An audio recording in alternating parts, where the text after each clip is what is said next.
Welcome back after the break. اور viewers ہم اگر بات کریں تو پوری دنیا میں اس وقت کوئی 61% کے قریب لوگ ایسے ہیں جو کہ اپنی شکل اور صورت سے بڑے زیادہ غیر مطمئن دکھائی دیتے ہیں، اور خود کو سیٹسفائی کرنے کے لیے اس 61% میں سے بہت سے لوگ ایسے ہیں جو کہ استھیٹک فزیشنز یا پلاسٹک سرجنز کے پاس جاتے ہیں، اور ان کی کوشش ہوتی ہے کہ ہم اپنے منہ کے جو حد و حال ہیں ان کو چینج کروائیں. بہت سے لوگ بوٹاکس، فلرز، تھریڈز اور اتنی ملٹیپل چیزیں آ چکی ہیں جن کی طرف جاتے ہیں. ہم نے اس میں بہت سے نمایاں نام سیلیبریٹیز کو بھی دیکھتے ہیں، مختلف ممالک کے، پاکستان کے بھی بہت سے لوگ ہیں، بھارت کے بھی، اور پھر اس کے علاوہ اب یورپ، امریکہ کی بات کریں تو بہت سے نمایاں نام ایسے ہیں جو یہ پروسیجرز کرواتے ہیں. سو جب ہم پلاسٹک سرجری کی بیسیکلی بات کرتے ہیں تو there are 2 types of surgeries. ایک تو وہ ہوتی ہے جو کہ آپ کے کسی بھی ٹراما کے بعد یا کوئی بھی آپ کی زندگی میں حادثہ پیش آ گیا ہے، سو اس کے بعد کی جاتی ہے نارملی. اور پھر ایک وہ ہوتی ہے جو آپ کی اسکن کو ریپیئر کرتی ہے، ریکنسٹرکٹ کرتی ہے، اس کو بڑا ہی زیادہ جوان دکھاتی ہے، ریجوینیٹڈ اسکن جس کو آپ کہتے ہیں. سو ملٹیپل پروسیجرز اس کے لیے اویلیبل ہیں. پاکستان میں بھی اس حوالے سے بہت کام ہو رہا ہے، اور اسی پر آج ہم بات کریں گے کہ دور جدید میں جب ہم بات کرتے ہیں تو پلاسٹک سرجری اصل میں رہ کیا گئی ہے یا ہے کیا. اس پر ہم بات کریں گے. ہمارے ساتھ اس وقت جو شو میں مہمان شخصیت موجود ہیں، ان کا پروفائل ایکچولی بہت زیادہ رچ ہے. پلاسٹک اور اس کے ساتھ ساتھ reconstruction and cosmetic surgeon at King Edward Medical University doctor Afzaal Bashir Bajwa اس وقت ہمارے ساتھ شو کا حصہ ہیں. سائنٹسٹ بھی ہیں اور کاسمیٹک سرجن بھی ہیں. پلاسٹک سرجری کے شعبے میں انہوں نے بہت ہی زیادہ کلیدی کردار بھی ادا کیا ہوا ہے. ڈاکٹر صاحب، thank you so much and a very good morning and good to have you in our morning show. So سب سے پہلے میں آپ سے یہ جاننا چاہوں گی، میں آپ کا پروفائل ابھی ہم ڈسکس بھی کر رہے تھے تو میں نے سوچا سب سے پہلا سوال آپ سے یہی پوچھا جائے، پھر پلاسٹک سرجری کی طرف ہم بعد میں آئیں گے کہ اتنا اچھا پروفائل ہونے کے باوجود، آل اوور دا ورلڈ سرو کرنے کے باوجود، what is the reason that you are serving in Pakistan? Because ہمارے موسٹلی جو ینگ ڈاکٹرز ہیں یا اس کے علاوہ بھی ان کو کوئی نہ کوئی عہدہ ملتا ہے، کوئی نہ کوئی ان کے جرنلز پبلش ہوتے ہیں یا ان کی ریسرچز یا واٹ ایور، وہ پریفر کرتے ہیں باہر جانا، ڈالرز میں ارننگ کرنا. ان کو لگتا ہے پاکستان میں ہمیں شاید اتنا پے بیک اچھا نہ ملے. So what is the reason you are staying here? First of all, Rukhma, thank you very much, and Lahore Rang, thank you very much for inviting me. اور آپ نے جو ٹاپک جس سے ہم نے اسٹارٹ لیا، میرا خیال میں it's key to be discussed اور it's very very important. Honestly اگر بات کریں تو جس طرح ڈالرز اور اس کی بات ہے تو بینگ اے مسلم میرا پکا یقین ہے کہ رزق تو آپ کے مقدر کا ہے، وہ جہاں جائیں گے وہ آپ کے پیچھے بھاگتا ہے، وہ آپ کو ملتا ہے. لیکن جو پلاسٹک سرجری سے اگر پیچھے جائیں تو پلاسٹک سرجری کا سفر ایک لمبا ہے. لائک پہلے MBBS 5 سال کا، دین 1 سال ہاؤس جاب، پھر اس کے بعد انٹرنس ایگزامس فار اسپیشلائزیشن. پھر اسپیشلائزیشن لمبی ہے، تھوڑی مشکل بھی ہوتی ہے کیونکہ کورس ورک بہت زیادہ ہوتا ہے، اور جب کرتے کرتے پھر بندہ پاس آؤٹ ہوتا ہے تو میں سمجھتا ہوں کہ ان لوگوں پہ جن پہ ہم سیکھتے ہیں ان لوگوں کا حق ہے. اور اللہ کا شکر ہے میں نے پلاسٹک سرجری فورم پہ پاکستان کو پوری دنیا میں پریزنٹ کیا ہے، کینیڈا سے جاپان تک. اسی سال میں اگر میں بات کروں تو 2 مہینے پہلے جاپان کی سوسائٹی آف پلاسٹک سرجری کی میٹنگ تھی، اس میں میں نے پاکستان کو پریزنٹ کیا. میرے 2 ریسرچ پیپرز میں نے اس میں پڑھے. پھر اس میں میری انوینشنز ہیں، 15 کے قریب پیٹنٹس ہیں میرے نام سے. پاکستان کا ادارہ ہے IPO انٹلیکچوئل پراپرٹی آرگنائزیشن، تو اس میں دے آر رجسٹرڈ. اسی طرح میرے انسٹرومنٹ USPTO میں امریکہ میں رجسٹرڈ ہیں. They are basically devices used in plastic surgery, تو میں ان کو پریزنٹ کرتا ہوں. اور ابھی لاسٹ ویک میں UK میں تھا، لنڈن میں پیپراس کی میٹنگ تھی، اس میں I was basically presenting Pakistan, اپنی انوینشنز کو بھی پریزنٹ کیا. اور میں سمجھتا ہوں کہ ان لوگوں کا حق ہے جن پہ ہم سیکھتے ہیں، جن پہ ہم لرن کرتے ہیں. پھر انہی کا ڈیٹا میں انٹرسٹنگ اگر بتاؤں تو کینیڈا میں 2018 میں نے پاکستان کو پریزنٹ کیا، اور اس میں 100 پیشنٹس کا ڈیٹا تھا. اور 100 پیشنٹ کا ڈیٹا کہاں کا تھا؟ میں سیالکوٹ میں پسرور میں وہاں کیمپ کرتا ہوں اپنی مدر کے لیے، تو وہاں کا ڈیٹا تھا. اچھا. تو میں جب وہاں پریزنٹ کیا تو وہ جو چیئر تھا وہاں کا، جو اس وقت اس کو میٹنگ کو چیئر کر رہا تھا، تو اس نے میرے سے پوچھا کہ doctor where you working on? I said I worked in a very small town, اور وہاں سے میرے یہ پیشنٹ ہیں جن کا ڈیٹا میں پریزنٹ کر رہا ہوں. تو کنگ ایڈورڈ تو الحمدللہ it's a leading university of the country, you know it. اور اس میں ہمارے پاس اتنا وہ ورک کینوس ہے، اتنے پیشنٹس ہمارے ہوتے ہیں، پھر میرے اسٹوڈنٹس ہوتے ہیں. I have a very strong working team. اور پوری دنیا میں جو آنرز رسپیکٹس ملتی ہیں وہ تو ہم یہاں سے گریب کرتے ہیں نا. We started off our journey with of course nothing. تو اب اگر بن گئے ہیں تو یہ آپ کی ریزن ہے جس کی وجہ سے آپ پاکستان میں لیکن اپنی مٹی سے تو لائل ہونا چاہیے نا, یہاں سیکھ کے تو جب سیکھ لیا تو اس کے بعد بھاگنے کی ضرورت تو نہیں ہے نا, پھر ان لوگوں کو سرو کرنے کی. کاش کے موسٹلی جو ہم جیسے اور لوگ ہیں یا پاکستانی ان کا بھی مائنڈ سیٹ ایسا ہی ہو, لیکن بہت سے لوگوں کا نہیں ہوتا. بٹ خیر ہر ایک کو مطلب ہر ایک کی ایک اپنی سوچ ہوتی ہے, ہر ایک کے لیے گروتھ کے چانسز مختلف ہوتے ہیں, لائف ایکسپیرینسز مختلف ہوتے ہیں, جس کی وجہ سے وہ ایک پرٹیکولر ڈیسیژن لیتے ہیں. ایکچولی میں سمجھتا ہوں کہ میرے ایک ٹیچر تھے تو انہوں نے بڑی خوبصورت بات مجھے, میں جب ابھی لرننگ فیز میں تھا, اسٹوڈنٹ تھا, تو انہوں نے مجھے یاد کروائی. انہوں نے کہا کہ زندگی کے آپ کے 3 سیگمنٹس ہونے چاہیے. فرسٹ سیگمنٹ میں یو شوڈ لرن, پھر ایک سیکنڈ سیگمنٹ آتا ہے جس میں آپ یو اسٹارٹ ارننگ, تو آپ you should earn of course to give good لائفلی living life for your children, for your family, for you your self and all that. اور انہوں نے کہا کہ تیسری زندگی کا پارٹ جو ہم موسٹلی بھول جاتے ہیں وہ کبھی نہ بھولنا, and that is you have to return. تو learn, earn and then return. تو یہ تو ٹائم ہے, اب ہم ریٹرن کرتے ہیں تو ریٹرن تو حق بنتا ہے نا. بالکل ٹھیک ہے. اچھا, ہم پلاسٹک سرجری کی بات کرنا چاہ رہے تھے, اور اگر ہم آج کل کے وقت کی بات کریں جس میں ایڈوانسمنٹ بہت زیادہ ہے, سو اس کی کیا اہمیت ہے, کیا کیا اس میں چینجز آئے ہیں over the period of time, especially اگر ہم پچھلے 3-4 سال میں دیکھیں. اور پلاسٹک سرجری کی تو ہم بات کرتے ہیں جس میں سمجھ میں تو یہی آتا ہے کہ سرجریز یا مختلف پروسیجرز یا operations kind of thing involve ہوں گے, لیکن آج کل اس کے ساتھ ساتھ استھیٹک فزیشنز اور اس طرح کے کلینک, اسپیشلی ہم پاکستان کی بات کریں, وداؤٹ ڈگری بھی خواتین اور مرد کھول کر بیٹھے ہوئے ہیں. سو اس کو تھوڑا سا ایکسپلین کرتے ہیں. Very right. Actually plastic surgery is a wide canvas. ایک سمجھ لیجیے, ہم جو سر کا جو ہائیسٹ پارٹ ہوتا ہے اس کو ہم ورٹیکس کہتے ہیں, اور جو لوئسٹ پارٹ ہے اس کو ہم ٹوز کہہ دیتے ہیں. تو vertex to toe plastic surgery ہر جگہ انوالو ہوتی ہے. اس میں ریکنسٹرکشن جس طرح ابھی آپ بتا رہی تھی کہ بڑا وہ چل رہا تھا, جتنا ٹراما وہ ساری ہوتی ہیں, پھر جتنے برتھ ڈیفیکٹس ہیں وہ پلاسٹک سرجن ڈیل کرتا ہے. Burns is also good commodity of plastic surgery, جتنا برن کی ریکنسٹرکشن ہے وہ ساری ہم کرتے ہیں. لیکن اگر ہم جدید پلاسٹک سرجری کی بات کریں تو اس میں ہم باڈی کے اندر بہت ساری چینجز کریٹ کرتے ہیں, جس کو ہم ریجنریٹو میڈیسن کے نام سے مرسوم کرتے ہیں. اب ریجنریٹو میں کیا ہے, لائک جیسے دیکھیں ایک وونڈ ہے, اب شوگر کے زخم آپ نے سنا ہوگا یا دیکھے بھی ہوں گے, میں بھی اپنی فیملی میں ارد گرد, کہیں کہ چوٹ لگ جائے تو وہ زخم ٹھیک نہیں ہوتے. اب کیا ہمیں ٹریڈیشنلی جس طرح ہم اسکن لگاتے تھے یا گوشت لگاتے تھے اس کے اوپر فلیپس کور کرتے تھے, کیا ہم نے اسی طرح کرنا ہے؟ تو آنسر از ایکچولی نو. جس طرح آپ دیکھیے انسان سڑکوں پہ بھاگتا ہے, گاڑیوں پہ, and then the life changes all of a sudden, plane comes اور آپ کہتے ہیں کہ جی ہم سپر سونک اسپیڈ سے ٹریول کر رہے ہیں. اسی طرح ہر شعبے میں آف کورس چینجز آتی ہیں, لیکن پلاسٹک سرجری میں پچھلے کوئی 10 سال میں اگر کہوں تو اس ڈیکیڈ میں بہت چینجز آئی ہیں. We have taken off start with many things, جو میں سمجھتا ہوں کہ جس کو میں نے ابھی بتایا ریجنریٹو, کہ ریجنریٹ کرنا ہے چیزوں کو, امپروو کرنا ہے ود دا گروتھ پیٹرن.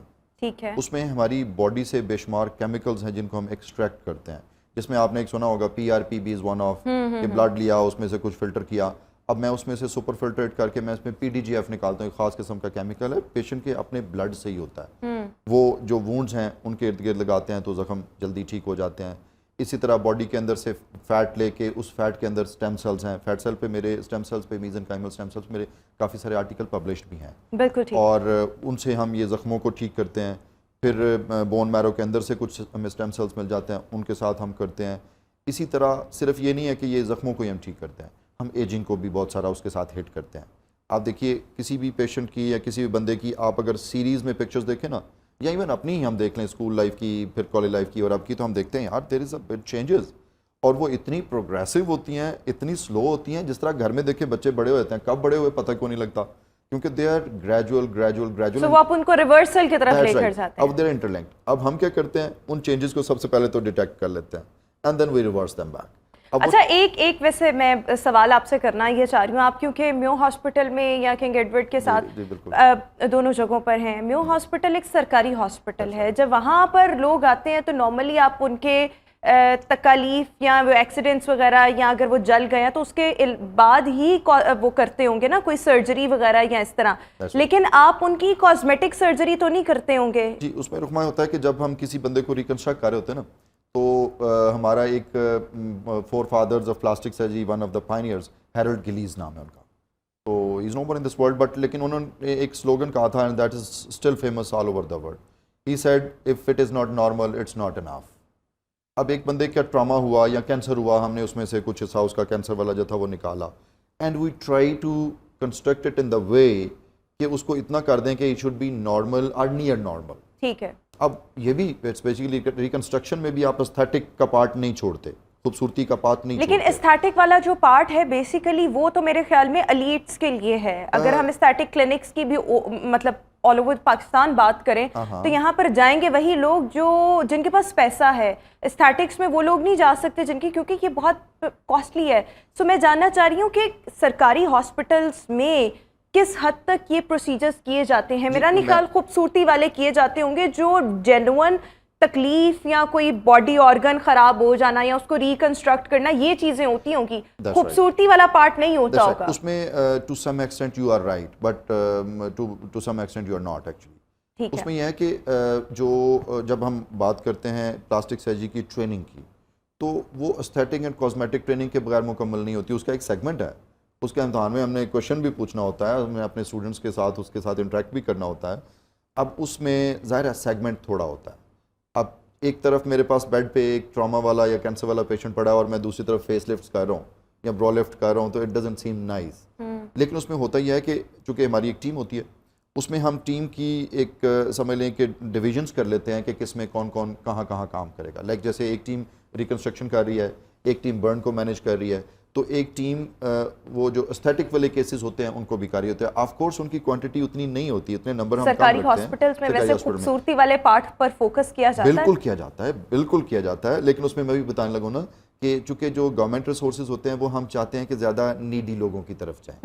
کیونکہ جو دیکھیں ایک بندہ اپنی خوبصورتی کا سوچ رہا ہے, اللہ جمیل یحب الجمال, اللہ خوبصورت ہے, خوبصورتی کو پسند کرتا ہے, we should all look good, یہ ہمارا رائٹ ہے. لیکن اگر دو لوگ بیٹھے ہوں, ایک کی ریکنسٹرکشن ہونی ہے, ایک کی خوبصورتی, آف کورس میں ریکنسٹرکشن کو پریفر کروں گا. تو سرکاری ہاسپٹل میں تو زیادہ پرائیورٹی پر وہی ہوں گے جن کی ریکنسٹرکشن ہونی چاہیے. لیکن اس میں ہم ٹائم نکالتے ہیں کہ ان لوگوں کو بھی ہم ڈیل کریں جو basically they are having their only concerned with their aesthetics, their appearance. کیونکہ ہم نے اس میں میں بتا رہا ہوں نا کہ اس میں صرف یہ نہیں ہوتا کہ صرف فائنینشیل بینیفٹس کو دیکھنا ہے, اس میں ہم نے اپنے اسٹوڈنٹس کو بھی تو دیکھنا ہوتا ہے نا, ان کو بھی تو ٹیچ کرنا ہے. تو ہم وہ کیسز ان کے لیے بھی کرتے ہیں اور وہ ہم جب ان کو ایڈریس کرتے ہیں, جیسے آپ دیکھیے کہ اس وقت دنیا کا بیسٹ فلر, جیسے ہم فلرز کی بھی بات کر رہے تھے, تو بیسٹ فلر از فیٹ. آپ کو پتہ ہے یہ اگر میں بات کروں پچھلے 6 months کی تو اس میں میرے کوئی تقریباً مور دین 100 کیسز ایسے ہوں گے جن میں آئی ڈیڈ فیٹ گرافٹنگ. پھر اس کے بعد اس میں سے اسکم کر کے they are different types and varieties. Fillers تو بیسیکلی یہی ہے نا, جیسے اگر آپ نے اپنے ہونٹ تھوڑے سے باہر کو دکھانے ہیں یا اگر آپ نے اپنی آنکھوں کو ٹھیک کرنا ہے, نیچے سے بہت اندر کو گئی نہیں ہے. لیکن یہ مجھے فیٹ فلرز کی نہیں سمجھ آئی کہ یہ فیٹ فلرز کیا ہوتے ہیں. ہائلورونک ایسڈ کے کچھ فلرز وغیرہ ہوتے ہیں لیکن فیٹ فلرز کا میں نے آپ سے سنا. دیکھیے رکما, جو فلر کی بات کیا مطلب ہے, ٹو فل سم تھنگ, جو مطلب خالی ہو گئی ہے یا جگہ جہاں سے آپ سمجھیں کہ وہ کوئی چیز کم ہے, ہم نے اس کو فل کرنا ہے.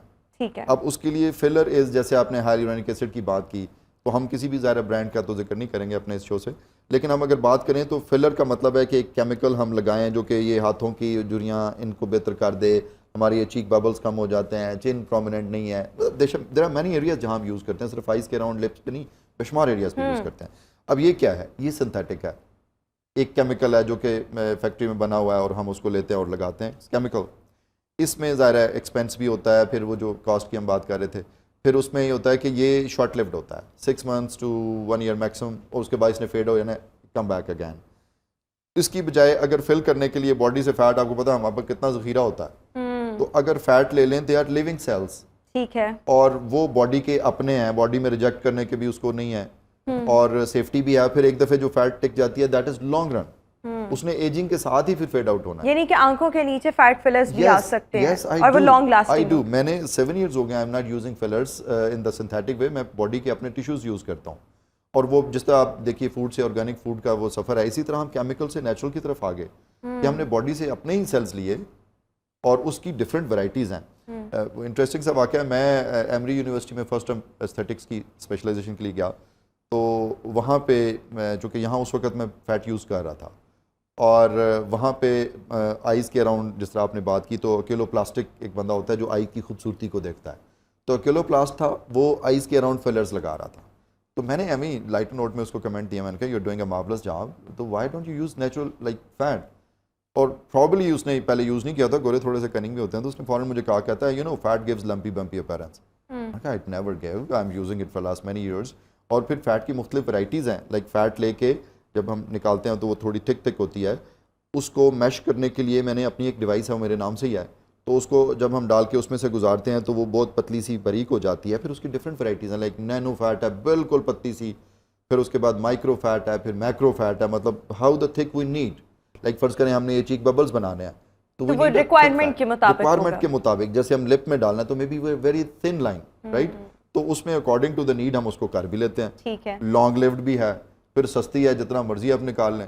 سو it's a very good source of. اچھا, جب ہم اینٹی ایجنگ یا ریکنسٹرکٹیو ریجنریٹیو میڈیسنس کی بات کرتے ہیں تو یہ بیسیکلی یہ ہوتی کیا ہے؟ اینٹی ایجنگ کچھ ایسے کیمیکلز یا میڈیسنس کا استعمال کرنا جو آپ کے ایجنگ کے پروسیس کو ریورس کر دیں یا روک دیں ایٹ لیسٹ, اور ریجنریٹیو کسی بھی باڈی آرگن کا ریپیئر میں آنا, یہ کیا ہے؟ ریجنریٹ کا مطلب ہوتا ہے, جیسے جنریٹ کا مطلب ہے پہلے جنریشن ہماری پیدائش کے وقت جس طرح ہمارے آرگنز بن گئے.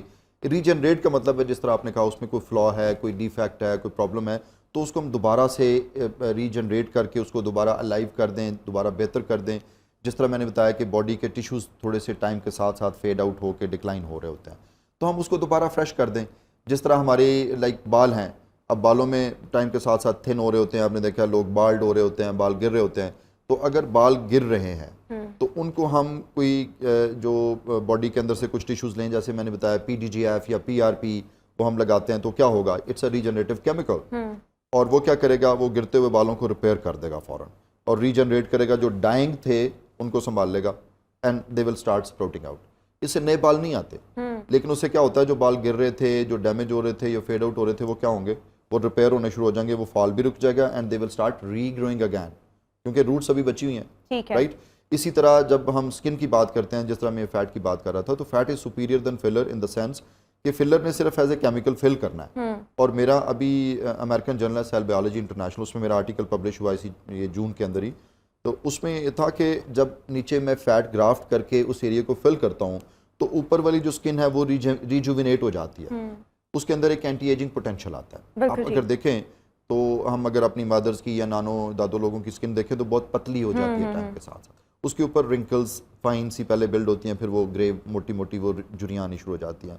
اگر ہم ان جھریوں کو ٹھیک کر سکیں, اس اسکن کی جو تھننس ہے اس کو بہتر کر لیں, ایک ریجنریٹڈ تھک اسکن ہو, تو اٹس این اینٹی. اچھا, ہمارے پاس نا وقت بہت کم رہ گیا, 2 منٹ ہے, اور میرے پاس سوال بہت زیادہ ہیں. ایک تو یہ کہ جب آپ پلاسٹک سرجری چاہے وہ ریکنسٹرکٹیو ہوں یا کاسمیٹک والی سائڈ پر آ جائے, اس کے کوئی سائڈ افیکٹس ہوتے ہیں, and if there are any side effects then how do you deal with all those side effects other than this? کون سا ایسا سپلیمنٹ ہے جو ہم سب کو لینا چاہیے تاکہ ایجنگ کا پروسیس تو سب نہیں ہم سے گزرنا ہے نا, تو اس کے لیے ہمیں کون سے سپلیمنٹس یا وائٹامنس کا اس میں اگر ہم بیسکس پہ بات کریں تو جس طرح ہم نے کہا کہ ہم کیمیکل سے نیچرل پہ شفٹ ہو گئے, جو ہمیں سائڈ افیکٹ سے کیمیکلس تھے کہ جو سائڈ افیکٹ جیسے لگایا کسی کو کوئی الرجک ریئیکشن ہو گیا فلر سے, اب یہ اگر باڈی کے اپنے ٹیشوز یوز کریں تو اس سے ریئیکشن نہیں ہو سکتا, کیونکہ باڈی کے اپنے نا فرض کریں یہاں سے یہاں ہم چینج کر رہے ہیں, اس کی تو پوزیشن چینج ہے, باڈی اس کو ایکسیپٹ کر لیتی ہے, کوئی پرابلم نہیں ہوتا.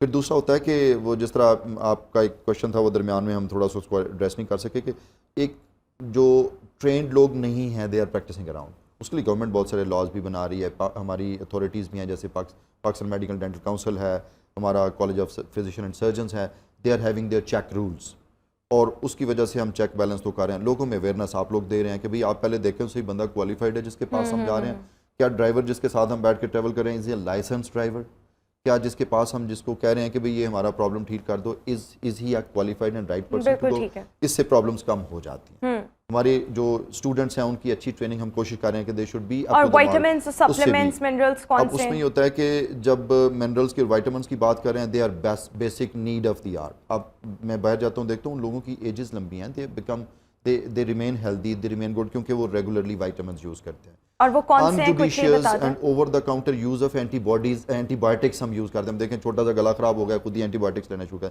یہ ہمارے امیون سسٹم کو ڈسٹرائے کر رہی ہوتی ہیں, پہلے تو ان کو کم کریں. دوسرا ہوتا ہے کہ آج کل جیسے گرمی ہے, you should take lot of water. انڈے کی سفیدی بوائل فارم میں اگر اس سے آپ الرجک نہیں ہیں, it's one of the very good asset for the body. Vitamins میں اگر ہم بات کریں تو ڈفرینٹ ایجنگ کے ڈفرینٹ کیمیکلس ہیں, وہ ہم کسی بھی اچھے نیوٹریشنسٹ کے پاس چلے جائیں, وی کین گیٹ اٹ دم.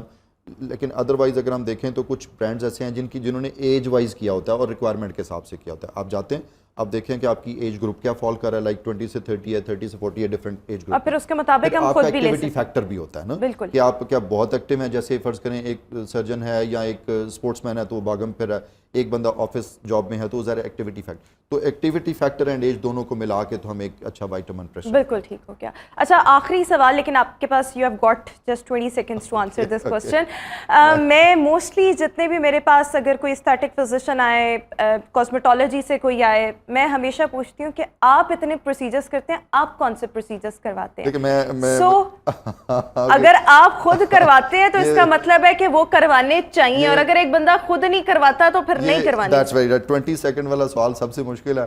اب اس میں یہ ہے کہ آنیسٹلی سب سے زیادہ یہ ہے کہ I always have a good exercise, good sleep with lot of good nutrition. تو پھر ہم سب بھی یہ کر سکتے ہیں. یہ کرنا چاہیے، یہ کرنا چاہیے. میں کہہ رہا ہوں ہمیں کیوں کسی اسٹیٹک پوزیشن کے پاس. rather than coming under my knife, you should do all this before. لیکن اگر ہو جائے تو آپ یقین جانیے اس کو ہم بہتر کر سکتے ہیں. آپ بہتر کر سکتے ہیں، لیکن اپنے آپ کو بھی تو بہتر کرنے کے لیے. Ocean they do not drink their own water, but I know میں sometime اگر ضرورت ہو تو I used to get it done. کیا I used to get it done. اچھا کروا لیتے ہیں. اوکے اوکے، کیا کرواتے ہیں یہ بھی بتا دیں. اس میں دیکھیے اسکن کے لیے بے شمار ایسی ایکسفولیشن ٹیکنیکس ہیں جس میں ڈیڈ اسکن اوپر سے ہم اتارتے ہیں. بالکل ایڑیوں کو صاف نہیں کرتے ہم، ایڑیوں کے اوپر سے ڈیڈ اسکن نیچے سے فریش نکل آتی ہے. اس طرح کے پروسیجرز ہم کرتے ہیں. تھینک یو سو مچ. ہمارے ساتھ ڈاکٹر افضال بشیر باجوہ صاحب شو میں موجود تھے. اسی کے ساتھ یہ بھی ہم شو میں ایک بریک شامل کریں گے. آپ سے ملاقات ہوگی ایک بریک کے بعد.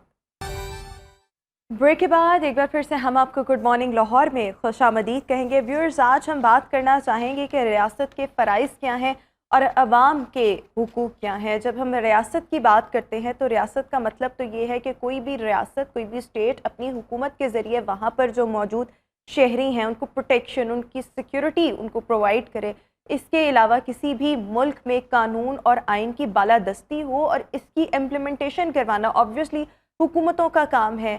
اس کے ساتھ ساتھ وہاں پر جتنے بھی لوگ موجود ہیں، رہ رہے ہیں، ان کو تمام بنیادی سہولیات اور ان کے جو رائٹس ہیں، فنڈامنٹل رائٹس، وہ بھی پرووائڈ کیے جائیں. اور کسی بھی ریاست کی جب ہم بات کرتے ہیں، especially when we talk about the اسلامی ریاست، سو کوئی بھی ریاست اپنے آئینی، اس کے ساتھ ساتھ قانونی، اخلاقی، مذہبی ذمہ داریاں جو ادا کرتی ہے، سو الٹیمیٹلی وہ اس پوزیشن میں ہوتی ہے کہ وہ اپنے شہریوں سے بھی ڈیمانڈ کر سکے کہ وہ بھی اپنے جو حقوق ہیں ان کی ادائیگی کر سکے. سو اسلامی ریاست، اس کا کانسیپٹ ہے کیا، اسلامی ریاست کے اپنے فرائض کیا ہیں، عوام کے حقوق کیا ہیں، اسی پر آج ہم نے بات کرنی ہے. ہمارے ساتھ مذہبی اسکالر صاحبزادہ کاشف محمود واسف صاحب اس وقت ہمارے ساتھ شو میں موجود ہیں. کاشف صاحب، تھینک یو سو مچ اور بہت شکریہ آپ کی تشریف آوری کا.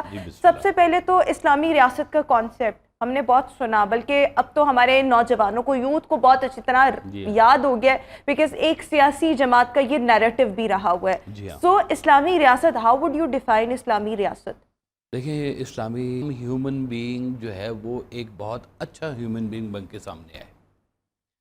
یعنی کہ اگر دیکھیں، قرآن نے کہا کہ ملاوٹ نہیں کرنی، قرآن نے کہا کہ کم مت تولو، قرآن نے کہا کہ دوسروں کا حق نہ حق مت کھاؤ، قرآن نے کہا کہ ذخیرہ اندوزی مت کرو.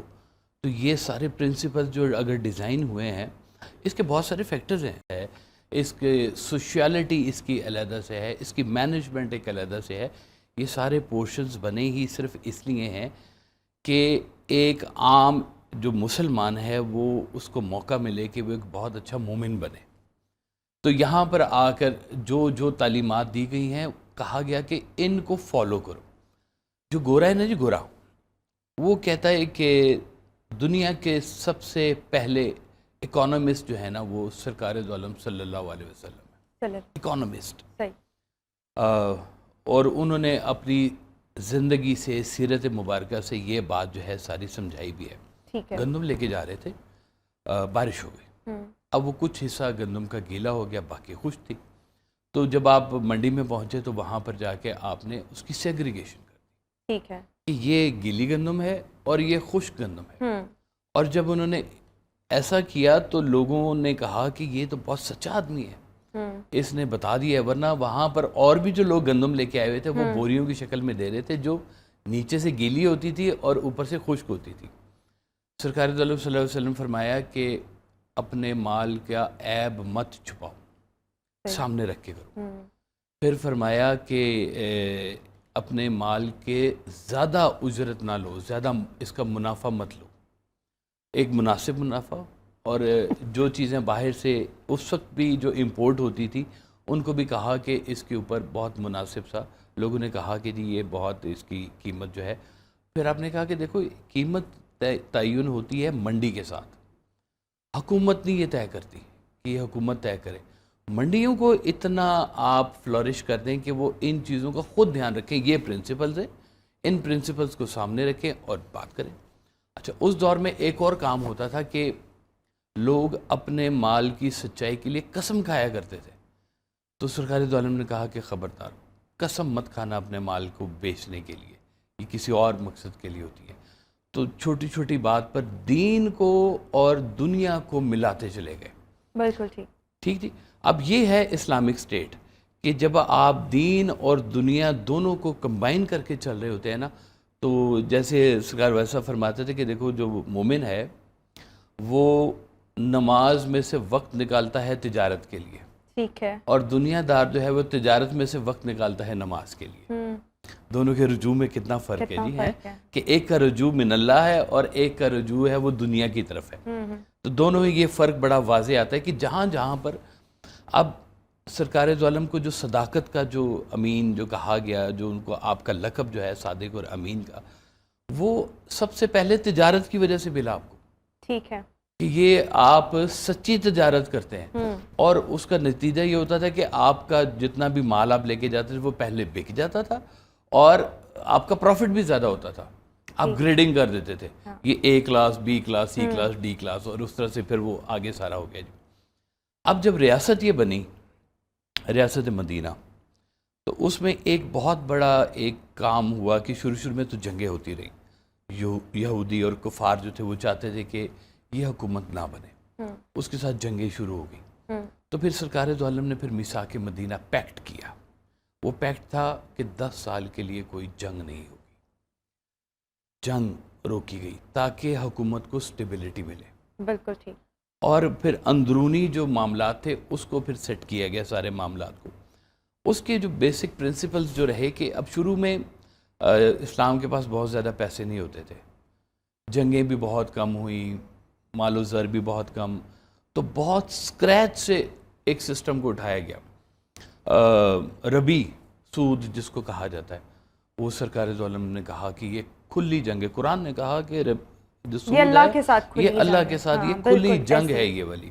یعنی کہ وہ جتنی بھی آپ خصوصیات بتا رہے ہیں وہ ساری آنیسٹی کے ارد گرد, دیانت داری, امانت کا خیال رکھنا, اور پھر اس کے بعد جو آپ کہہ رہے ہیں اکانومسٹ وہ خود سب سے اچھے تھے, یہ تمام چیزوں کے گرد جو تھی وہ گھومتی رہیں. لیکن اگر ہم آج بات کریں, لائک پاکستان بھی ایک اسلامی ریاست ہے اور اس پہ بھی ریاست مدینہ کا نعرہ لگایا گیا, لیکن کسی بھی ریاست کے معاملات کو بڑے اچھے طریقے سے, احسن طریقے سے چلانے کے لیے وہاں کے حکمرانوں کا کیسا ہونا ضروری ہے کہ الٹیمیٹلی آپ بڑے اچھے طریقے سے وہاں کے جو معاملات میٹرز ان کو رن کر رہے ہیں. دیکھیں یہ ہمارا جو یہ سسٹم ہے نا سارے کے سارے, یہ اس کو کہتے ہیں ہم اسلامی جمہوریہ پاکستان.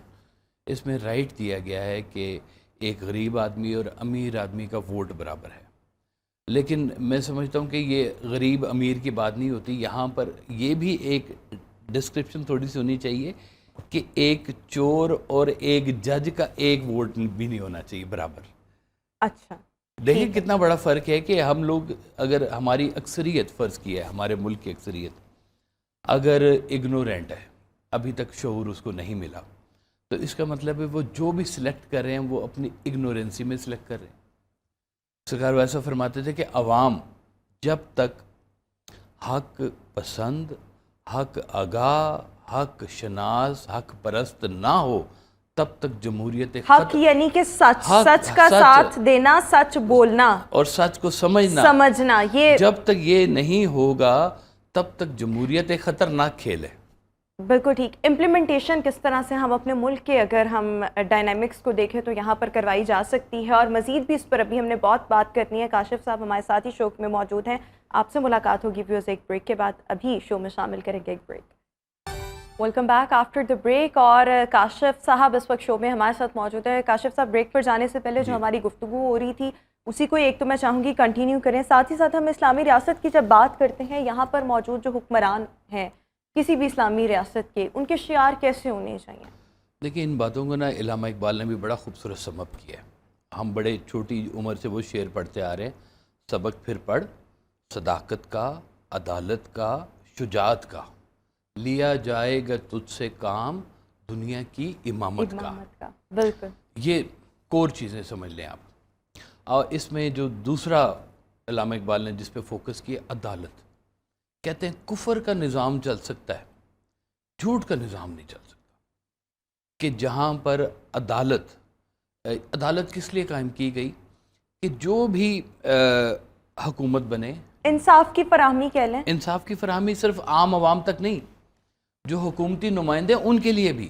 یعنی کہ خلیفہ وقت یا وقت کا سپہ سالار یا وقت کا وزیر اعظم یا وقت کا چیف منسٹر، اگر وہ بھی غلطی کرے تو وہ بھی کہیں پر پیش ہو کسی کے سامنے کہ یہ تم نے غلط کیا ہے اور اس کے اوپر یہ اکاؤنٹیبلٹی ہونی چاہیے. اکاؤنٹیبلٹی ہونی چاہیے. بالکل. یہ دیکھیں یہی تو کام کیا سرکار دو عالم نے، کہ انہوں نے کبھی بھی پیسے کو چند ہاتھوں میں اکٹھا نہیں ہونے دیا. صحیح. کہ یہ جتنا مطلب اب جو ہمارے ہاں ہو رہا ہے کہ امیر امیر تر ہوتا جا رہا ہے اور غریب تر ہوتا جا رہا ہے. تو یہ کام سرکار، اب ہمارا جو زکوٰۃ کا نظام ہے اتنا خوبصورت نظام ہے، اگر پریکٹیکلی اس کے اوپر اگر کام ہونا صحیح طریقے سے تو ہمیں شاید کو بہت زیادہ لوگوں سے انویسٹمنٹس بھی نہ لینی پڑے ملکوں کو. اوریجنلی اگر زکوٰۃ پے کی جائے، اوریجنلی زکوٰۃ اپنی جگہ پر صحیح حقدار لوگوں کو ملے، تو جیسے اسکینڈینیوین کنٹریز ہیں نا جی، Belgium, Denmark, Sweden, Finland, Norway, ان کے بیچ میں ایک قانون ہے جس کا نام ہے عمرز لا. حضرت عمر فاروق کے بنائے ہوئے قوانین جو ہیں، اچھا، وہ وہاں پر آج بھی امپلیمنٹ ہوتے ہیں. اچھا، وہ لاز کیا کہتے ہیں؟ وہ لا میں آپ کو بتاتا ہوں جی. وہ لاز کہتے ہیں کہ اگر جیسے حضرت عمر فاروق نے بتایا تھا کہ اگر دریائے نیل کے کنارے پر اگر ایک کتا بھی بھوکا مر گیا ہے تو اس کا جواب دہ میں ہوں. عمر ہے، بالکل. تو وہ جو لاز تیار کیے گئے تھے وہ کیے گئے تھے کہ اگر ایک بچہ پیدا ہوا ہے تو پہلے یہ قانون بنا کہ جب یہ ماں کے دودھ سے علیحدہ ہوگا تو اس کا ایک نان نفقہ مقرر کیا جائے گا، فیملی کے اوپر سپورٹ ہو، برڈن نہ آئے. تو پھر وہ بھی ختم کر کے کہا کہ جس گھر میں بھی بچہ پیدا ہوگا اس کا ایک سٹائپنڈ مقرر ہو جائے گا. یہ حضرت عمر فاروق کے دور سے ہے.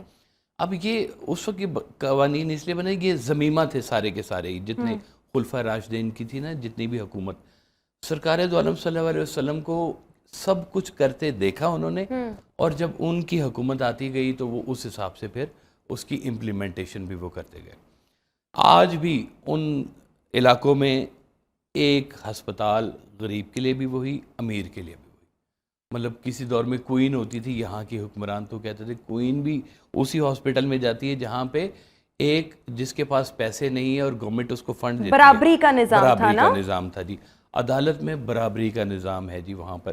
اور جو نہیں کما سکتے، میں ایک شاپ پہ کھڑا ہوا تو وہاں پہ ایک خاتون آئی، الیکٹرک چیئر تھی اور اس کی دونوں ٹانگیں نہیں تھی، معذور تھی وہ خاتون. کچھ چیزیں اس نے خریدی تو میں نے کہا یار یہ اس کو کچھ ساتھ نہیں لے کے آتا. اس نے کہا جی یہ ہم سے زیادہ اچھی زندگی گزاری. میں کہا بھائی وہ کیسے؟ انہوں نے کہا یہ جو چیئر آپ دیکھ رہے ہیں اچھی خاصی مہنگی چیئر ہے، گورنمنٹ نے دی ہے. اس کا گھر گورنمنٹ نے دیا ہے، نیٹ فلکس تک کا بل گورنمنٹ دیتی ہے، گھر کے تمام اخراجات گورنمنٹ دیتی ہے. اس نے جو بھی گروسری شاپنگ جو بھی اپنی چیزیں تمام اخراجات حکومت گورنمنٹ دے گی. لیکن اس نے بھی تو کبھی ٹیکس دیا ہوگا نا، یعنی یا اس کے ملک میں باقی دیتے ہوں گے. یہ پھر پورا ایک نظام ہے، سسٹم ہے. پتہ ہے کون ٹیکس نہیں دیتا؟ صرف اللیگل لوگ ٹیکس نہیں دیتے، اور وہ آٹے میں نمک کے برابر ہوتے ہیں. ان کو وہاں پہ ورکنگ، لیکن جب ان کی پھر اکاؤنٹیبلٹی ان کی بھی ہوتی ہے تو پھر بڑی سخت ہوتی ہے. میں ایک وہاں پہ آپ کو ایسے بندے کا ذکر کروں جو کہتا ہے میں اللیگل تھا اور مجھے اتنی سخت سینے میں درد ہوئی کہ میں نے کہا کہ اب میں چاہے پکڑا بھی جاؤں، ہاسپٹل جانا ہے مجھے. کہتے جی میں چلا گیا. کہتا انہوں نے نہیں پوچھا کہ تو کدھر سے آیا ہے، تیرے کاغذ کدھر ہیں، تو کیا کرتا ہے، پہلے علاج کیا. انہوں نے کہتا جی میری اوپن ہارٹ سرجری ہوئی اور میرا وہ انہوں نے پورا دل کا میرا آپریشن کیا. انہوں نے کہا تو جا نہیں سکتا جب تک یہ تو کرائے گا نہیں. کہتے جی کرا کرو کے سارا انہوں نے مجھے ٹریٹمنٹ کر کے مجھے کہا جی اب تو جا جو کیس لڑنے لڑنے نہ جو. کہتا جی کون؟ ہیومینٹی سب سے پہلے. اچھا کاشف صاحب، ہمارے پاس نا آخری 3 منٹ رہ گئے ہیں. میں چاہتی ہوں کہ دیکھیں ہم نے ایک یہاں پر بھی یہ نعرہ بہت لگتے ہوئے سنا، مدینہ کی ریاست، اسلامی ریاست، نیا پاکستان، لیکن ہم وہ چیزیں کر نہیں سکے. ہمارے مطلب ایک تو پاکستانی ریاست کیوں اتنی پیچھے ہے ہمیں اپنا کشکول کیوں لوگوں کے آگے رکھنا پڑتا ہے تاکہ وہ اس میں تھوڑا سا پیسہ ڈال دیں, ہمارا پیٹ بھر جائے, ہمارے چلیں سرکل جو ہے وہ بہتر انداز میں چلنے لگ جائے. دیکھیں اور پھر ہمیں ایک گروتھ کے لیے, ہر طرح کی گروتھ کے لیے, دنیا کا مقابلہ کرنے کے لیے ہمارے حکمرانوں کو, ہمارے عوام کو کیسا ہونے کی ضرورت ہے؟ کتنے افسوس کا مقام ہے کہ اگر دنیا کے اندر 130 عدالتیں ہیں تو ہم آخری 2-4 کے اندر ہیں رینکنگ میں. عدالتی نظام ہمارا, پولیس کا نظام ہمارا, سیاستدانوں کا نظام, اکاؤنٹیبلٹی کا نظام. سرکار ویس صاحب کا ایک شعر ہے کہ پل بھر میں زمیں بوس وہ ہو جاتی ہے واصف, تعمیر نکل جاتی ہے جو اپنی بنا سے. بنیاد سے جو چیزیں اپنی, ہمارے پاس تو دیکھیں مین میڈ نہیں ہے, ہمارے پاس تو کتنا شکر ہے اللہ تعالیٰ کہ ہمیں وہ قوانین ملے ہیں جو اللہ نے خود ہمارے لیے متعین کیے ہیں. وہ ہمارے لیے کتنے بینیفیشل ہو سکتے ہیں. ہم لوگ اگر ان قوانین کو, ان چیزوں وہ قوانین اور ان کو بتا دیں آخری 1 منٹ. جی میں بس صرف یہ بتاؤں گا کہ دنیا اگر ہمارے ملک کو اگر ترقی کرنی ہے نا تو سارا کچھ عوام پہ حکومت پہ مت ڈالیں. عوام کو بھی سچ بولنے کی ضرورت ہے. عوام اپنا ذمہ داریاں پوری نہیں کر رہی ہے. حکومت سیکنڈ لیول پہ آتی ہے. بالکل ہم چوز ہی ان لوگوں کو کر رہے ہیں جمہوریت میں جو ان کے بارے میں 6 پرچے ہوئے ہوتے ہیں ان کے اوپر. تو سلیکشن کا نظام بھی ہمارا بہتر ہونے کی ضرورت ہے. اور دوسرے نمبر پہ حکومت صرف اور صرف اگر یہ انصاف قائم کر دے اور ٹیکس کے نظام کو ٹھیک کر دے, میرا نہیں خیال. اور لوگ جو ہیں وہ سچ بولنا شروع کریں. لوگ صرف دیکھیں, ہم ویسے سب کا آخری فقرہ میں آپ کو پیش کرتا ہوں. آپ کہتے ہیں کہ جو شخص بہت ہی نرم دلی سے عبادت کرتا ہے اور سخت دلی سے کاروبار کرتا ہے وہ مومن نہیں ہے. یعنی کہ اللہ کے حضور جب پیش ہوتے ہیں تو ہم کتنے سبمسو اور ڈرے ہوئے ہوتے ہیں, اور جب لوگوں کے سامنے جاتے ہیں تو چھریاں پھیرتے ہوئے ہمیں ذرا بھی ڈر نہیں لگ رہا ہوتا, اور ہم کہتے ہیں وہ ملک کا نظام کیسے ٹھیک ہوگا. بالکل.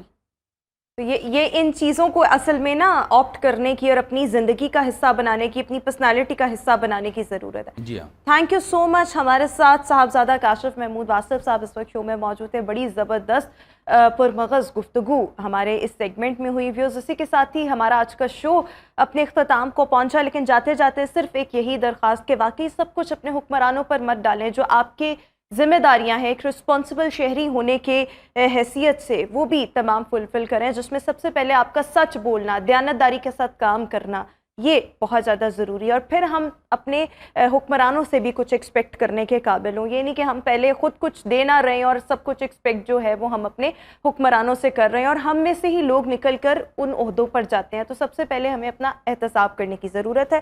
اسی کے ساتھ ہی ہمارا آج کا شو اپنے اختتام کو پہنچے. انشاءاللہ اب آپ سے ملاقات ہوگی پیر کے روز. اپنا بہت سا خیال رکھیے گا. مجھے دیجیے اجازت. اللہ حافظ.